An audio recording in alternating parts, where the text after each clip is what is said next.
আমার বাবা দেশ স্বাধীন করেছেন, বাংলাদেশ নামে একটি দেশ দিয়েছেন। 1947 সালে জন্মগ্রহণ করেন শেখ হাসিনা। বাবা শেখ মুজিবুর রহমান ছিলেন বাংলাদেশের স্বাধীনতা যুদ্ধের নায়ক। 71-এ দেশ স্বাধীন হওয়ার 4 বছর পর কিছু বিপদগামী সেনা কর্মকর্তার হাতে সপরিবারে নিহত হন তিনি। তবে হাসিনা ও রেহানা ওই সময় জার্মানিতে থাকায় প্রাণে বেঁচে যান। কয়েক বছর ভারতে নির্বাসিত জীবন কাটিয়েছেন তারা। হাসিনা 1981 সালে দেশে ফিরে আসেন ও আওয়ামী লীগের সভাপতি হন। 1990 সালে এই দেশে গণতান্ত্রিক যাত্রা শুরু হলে 1991-এর সাধারণ নির্বাচনে দলের নেতৃত্ব দেন হাসিনা।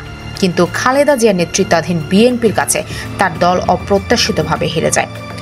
5 বছর পর 1996 সালে নির্বাচনে জয়ী হন হাসিনা। প্রথমবারের মতো দেশের প্রধানমন্ত্রীও হন তিনি। পরবর্তী সময়ে প্রধান এই দুই দল পর্যায়ক্রমে নির্বাচনে জেতে। যা হোক, 2009 সালে নির্বাচনে আওয়ামী লীগ জেতার পর হাসিনা ক্ষমতা কুক্ষিগত করেন। শুরু করেন বিরোধীদের উপর দমন পীড়ন, সেই সঙ্গে ক্ষমতায় দীর্ঘায়িত করতে থাকেন তিনি। দেশের সাম্প্রতিক বছরগুলোতে অর্থনৈতিক প্রবৃদ্ধি হতে দেখা গেছে। এর পেছনে বড় ভূমিকা রেখেছে তৈরি পোশাক খাতের মতো শ্রমঘন কিছু শিল্প। তবে শিক্ষিত তরুণদের মধ্যে ছিল উচ্চ বেকারত্ব। এই অবস্থায় শিক্ষার্থীরা সরকারি চাকরিতে বৈষম্যমূলক কোটা ব্যবস্থার বিরুদ্ধে আন্দোলনে নামেন। তারা এর বিলুপ্তি দাবি করেন। এদিকে বিএনপির মতো বিরোধী দলগুলো বিক্ষোভকারী শিক্ষার্থীদের ব্যবহার করেছে বলে দাবি করেন শেখ হাসিনা। তিনি আইন শৃঙ্খলা রক্ষাকারী বাহিনীকে এই আন্দোলন দমনের নির্দেশ দেন। পরিস্থিতি আরও খারাপ হয় যখন আন্দোলনকারীদের রাজাকারের বংশধরের সঙ্গে সংশ্লিষ্ট করে বক্তব্য দেন তিনি। মুক্তিযোদ্ধাদের নাতিপুতিরাও পাবে না, তাহলে কি রাজাকারের নাতিপুতিরা পাবে?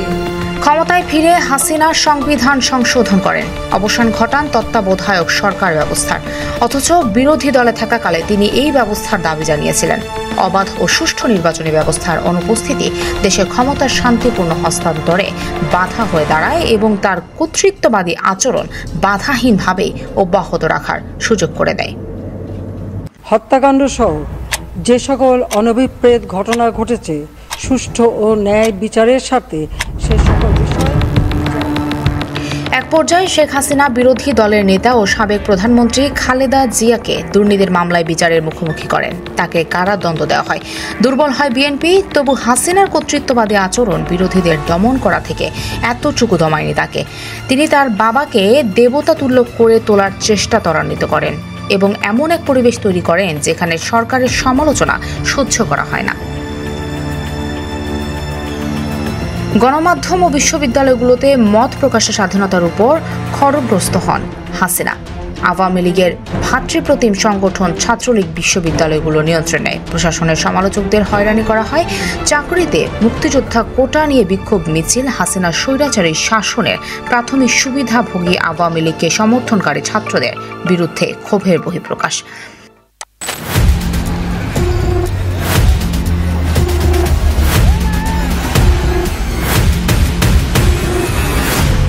হাসিনা তার নীতির সঙ্গে দ্বিমত পোষণকারী ঘনিষ্ঠ সহযোগীদেরও একসময় নিজের কাছ থেকে সরিয়ে দেন।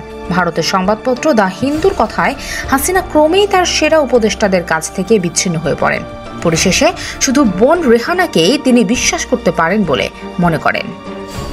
মায়োমি মুরায়ামার পর্যবেক্ষণ হলো আজ্ঞাবহ ব্যক্তি পরিবেষ্টিত হয়ে বিক্ষোভকারী শিক্ষার্থীদের যুক্তিগুলো ও সত্যিকারের উপলব্ধি হয়তো অনুধাবন করে ব্যর্থ হন এই প্রধানমন্ত্রী।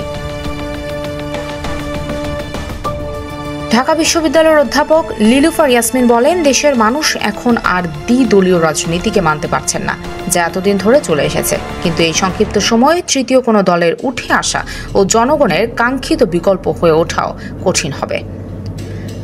স্বাভাবিকভাবে এখন প্রশ্ন উঠছে, বাংলাদেশ কি সামরিক বা স্বৈরতান্ত্রিক শাসন মুক্ত একটি প্রকৃত গণতান্ত্রিক দেশ হয়ে উঠতে সক্ষম হবে? এই দেশ কি পারবে শেখ হাসিনার স্বৈরা শাসনের ভুল ত্রুটি থেকে শিক্ষা নিতে? নিশাত লাবণ্য, চ্যানেল আরএ নিউজ ডেস্ক।